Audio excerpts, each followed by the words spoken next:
Hello, today I have a message called Spirit Preloads You. Okay, so starting with a bad feeling lets you know that you have left the awareness of something that is yours. So that's an interesting way of seeing it. When I feel discomfort, I'm used to thinking the discomfort is coming from something outside me. And instead, I myself have left the awareness of something that is mine. And I am entirely welcome back in there, back settled into and resting in the awareness of what is mine. Well, what is mine? What is mine is what is yours. Peace, love, joy, eternity, life. What is mine is what is yours. What is yours is what is mine. And when I have a bad feeling, I'm not settled into the awareness of that. I've decided that's a good idea to wander outward in search of the ego's guidance. I basically said, let ego tell me who I am, what I want, what is going on here, what I should think, what I should say, what I should do. And all of that is a recipe for misery. Even if it delivers pleasure or highs, all of that's a recipe for misery. And soon enough, I see that ego's pleasure is suffering. So if I'm suffering in any way, I have left the awareness of something that is mine, and that something that is mine is yours, and it never goes away, and it is who we are together. And we can always return to the awareness of it and just take a moment without words, without interpretation, and just rest and acknowledge. We're not going to get an ego high from this, which is a good thing. We're going to allow the door to open into the joy that we both are, a joy that can never be vanquished, altered, disturbed, a joy that we will always share no matter what, a joy that's here for us right now. That's what we open the door to. So now we know how to respond to what we're calling bad feelings. Have that willingness to return to the awareness of what's truly here for us. And learning to rest in this place, then any specific guidance we need has a chance to become obvious to us. So we might want to give loving guidance that leads us to joy a chance to become truly obvious to us today. Okay, there are endless blessings queued up for you and all. Why wouldn't we be loved by God? Of course we are. So what's in store for us? Let's not ask the ego. Let's not analyze what we perceive to be the world or any of our separate selves. Let's not analyze what we perceive to be our conditions. This isn't what is in store for us, especially alone apart from others. What is in store for all of us? Clearly, obviously, when we look at what truly is, not any illusions we've insisted upon seeing and experiencing, and that we may seem to be in the middle of, that's okay. We can interrupt that, put it on freeze frame. What is lined up for us? Of course, nothing but blessing. God loves us. So, when we learn to set the distraction we made to distract ourselves away from the goodness without opposite and the endless blessings that are our true reality, we've covered it up, we've ignored it. We pretended we changed it into cacophony and chaos, but we didn't. We're using an illusion that we made of cacophony and chaos to cover up the endless blessings, the eternal joy that's always here for everyone, no matter what. It doesn't matter what costume they're wearing. It doesn't matter what seems to be in their immediate past. It doesn't matter what they have or what they don't have. It doesn't matter if the ego is calling them kind or not. It doesn't matter if the ego is calling them dangerous or not. What matters is that they share the same being with you, and the only being you have is their being forever. And that being brings both of you joy, all of us joy. The being we share brings all of us joy. And so our job, or more like our opportunity throughout the day, is it's a very easy, straightforward, logical question. Do you want endless blessings for you and all? Okay, then just turn toward the source of it. And no, in ego's terms, you don't know anything when you turn toward the source of endless blessing. All of the blanks get filled in for you. So now this is when we learn. I can ignore all the distractions because endless blessing is going to provide any specific instructions I need, like a little child, to walk through everything that seems to be like a day, to interact with everyone who seems to be separate but isn't.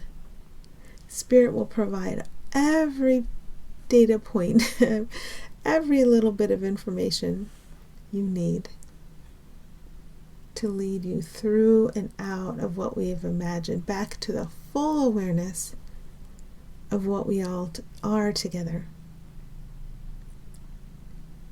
Your shared identity is the answer to all problems you believe you have in relationship.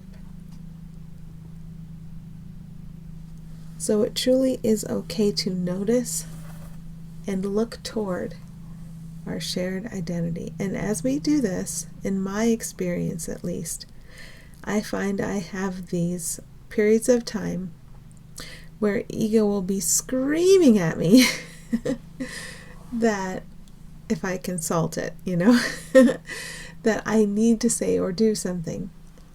But when I look inward, and wonder, well, what is it I'm supposed to say and do?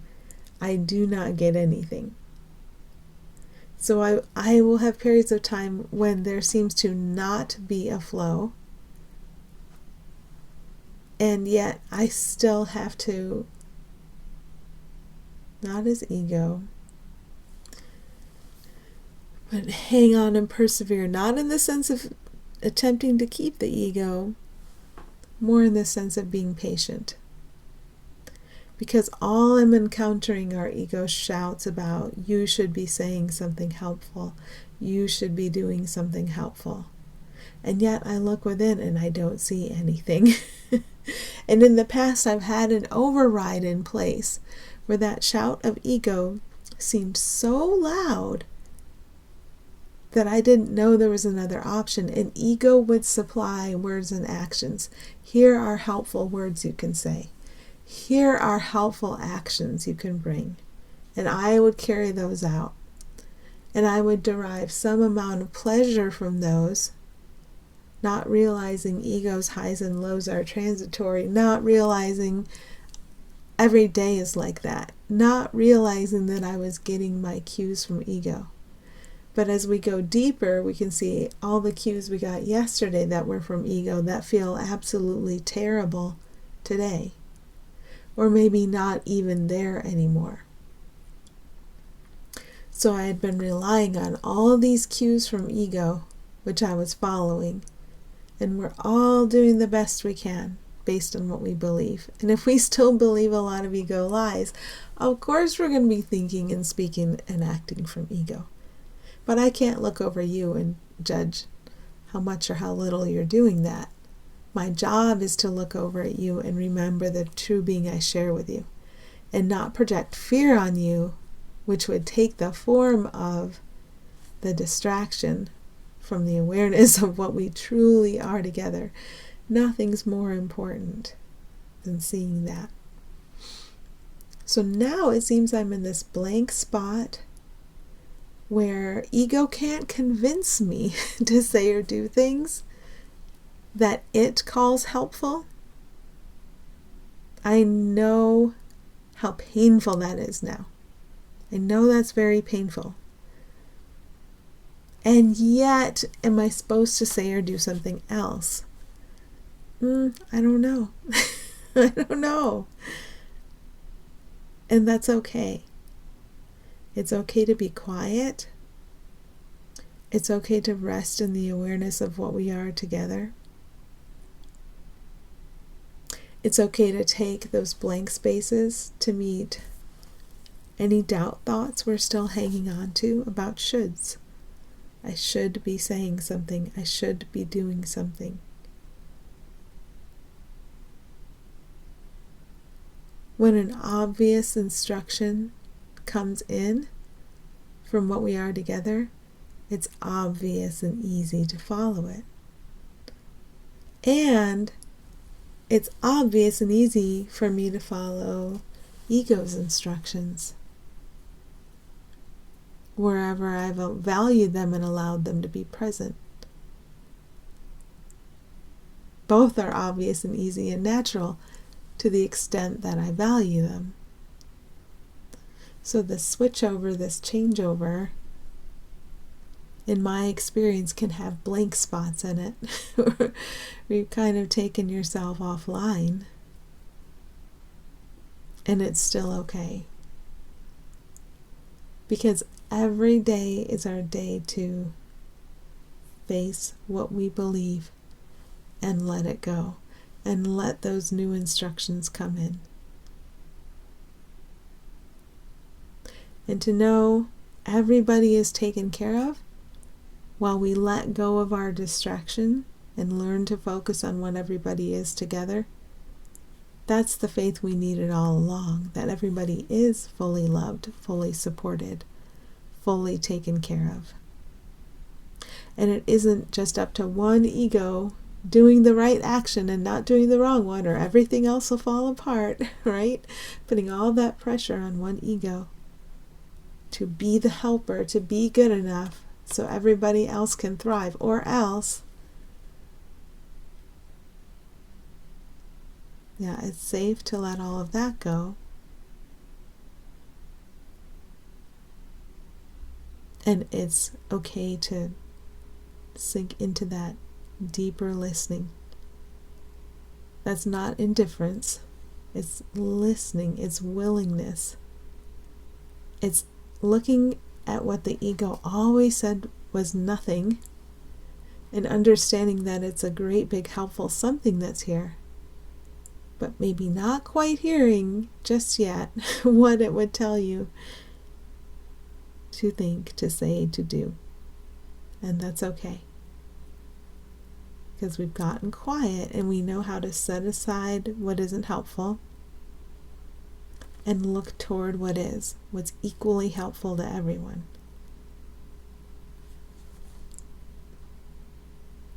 Okay. Let's see. I think what I said is your shared identity is the answer to all problems you believe you have in relationship. Yeah. Learning to look toward that and remember that's the reality. So if I'm trying to say things about me in comparison to you in my mind, who's the sufferer? Who's the attacker? Who's the one who's not acting right? Who's the one who's not doing enough? All those designations, all those judgments.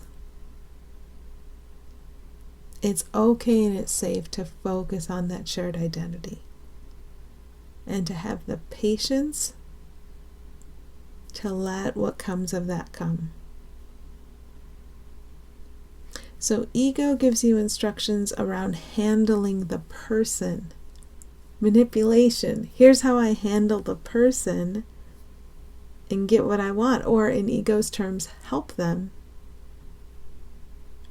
So ego gives you instructions about handling the person and fixing the problem. The whole idea that a separate one of us knows how, has the know-how to fix a problem, that a separate one of us is a fixer. We can let that go. Well, I'm responsible for how I feel, and I'm responsible for my experience. I'm not responsible as an ego for fixing problems. That's a terrible fix. We want the universal fix that comes from what we are together to come in and through us, and as we allow that in and through everyone and everything. Okay. So ego gives you instructions around handling the person and fixing the problem, while spirit gives you vision. And it's okay if we want to spend a whole lot more time on vision now. Spirit gives you vision, showing you the being behind the person. The being behind the person is beautiful. And then you can see it doesn't matter what the person looks like. It doesn't matter what the person did a second ago. It doesn't matter what the person smells like. It doesn't matter what the person is saying and how the ego disapproves of it or approves of it. It doesn't matter what the person seems to be doing and how the ego seems to approve or disapprove of that. The being shining behind the person is something the ego always completely ignores. So I know then my happiness depends on noticing what the ego completely ignores, and in looking past or forgiving what the ego pays attention to, judges, and analyzes. So the ego would pay attention to your physical appearance, and the ego would tell me that I approve of it or I disapprove of it. And all of that is nonsense. Not just part of it, all of it. At the same time, spirit can come in and use appearance. How does spirit use appearance? Spirit uses appearance to point back to the awareness of what we never left. And my ego has no role in figuring that out or analyzing it or interpreting it. But I can put that in spirit's hands. Same for personality, same for what I seem to be doing and saying, same for what anyone else seems to be doing or saying, same for all the things, how all the things seem to appear and what qualities they seem to have. There's this whole surface. I can let ego loose and it'll pick out separate aspects of it and judge it, analyze it, interpret it, and give me instructions based on it. And I can follow those. And to some extent, that still feels like safety and logic instead of madness. And to an ever-growing extent, it feels like madness now to follow what the ego would tell me. So as it starts to seem in more and more situations, more and more often, that it feels like madness to follow what the ego would tell me, of course then we're going to tune into spirit. But stay tuned. Because at first, you might just be resting. And during that interval where you're resting and adjusting and learning how to receive, remembering how to receive from what you actually are, instead of from fear, that old ego voice might be whispering in your ear, you have to say something. You have to do something. It all depends on you. But you might not know yet. You might not have heard the instruction. And that's okay. It's okay to rest, to tune in, to learn to attune, to value, to be quiet. All of that is okay. That's an inactivity that blesses. Okay. Where are we going? Spirit gives you a vision showing you the being behind the person and the meaninglessness of ego's version of the problem. The way ego can get me ramped up and following it is by telling me there's this big problem and describing it, judging, and analyzing it, and by telling me what needs to change. And then I'm following in fear. But if I can just listen while ego tells me what the problem is, what the frantic thing is, and how I need to participate in making something change, making something better, I can just listen. And I know that the wisest and most loving instructions come from the calm, come from the deep joy we are together. They don't come from myself alone. They come from you and me together, what we are together. And that comes in very loving ways, very easy and obvious ways. So it's a deep blessing to see that ego's description of any problem, and we can tell by how we feel, is meaningless. As the Course in Miracles says, there's one problem and one solution. I believe the separation is real, and the atonement shows me it never was. It never happened. And now in all aspects of our experience, we can learn to accept the atonement. So when ego's busy describing problems and we know how that feels, it's the ego describing meaninglessness again. And where can we go from there? Well, there's a source within us all that joins all of us, that gives us very specific instructions for any thinking, doing, or saying of the one we call we, me, ourselves, for the remainder of what we experience as time and space. And we can tune into that, and it's okay if we take the time to tune into that. Spirit preloads you with what you have to give in time and space. So my experience has been in certain situations that I am empty, my bucket's empty. And not necessarily in a despairing way, but maybe in a puzzling way. That I get to the point where ego's clearly saying, you need to say or do something to be of service. And I can tell it's ego because it feels horrible.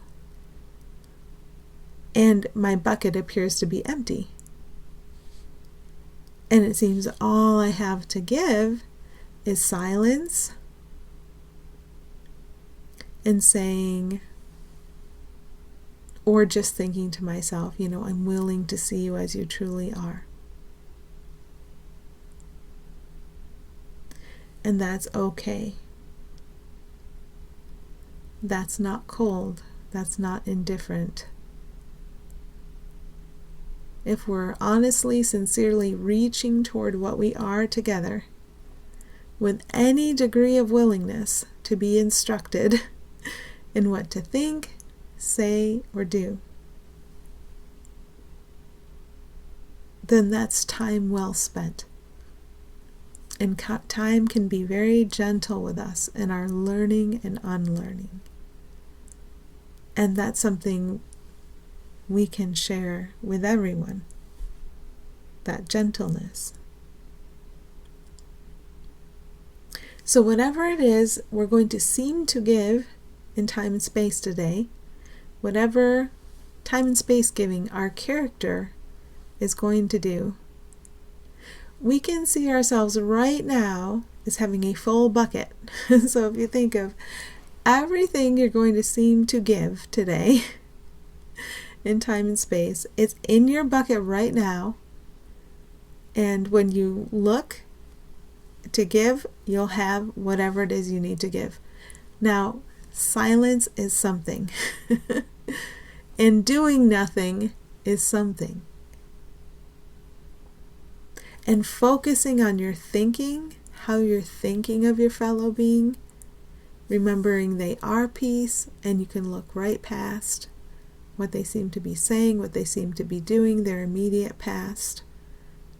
You don't have to judge or analyze all of that. You don't have to figure out what to do, but you can allow it to come to you. Then your bucket is full. And if you have any giving to do during this day today, it's there for you. And if it seems like nothing is what you're giving, nothing can be a very beautiful gift. It's a quiet space. And it's a reminder of what we all are together. A slowing down and a quietness.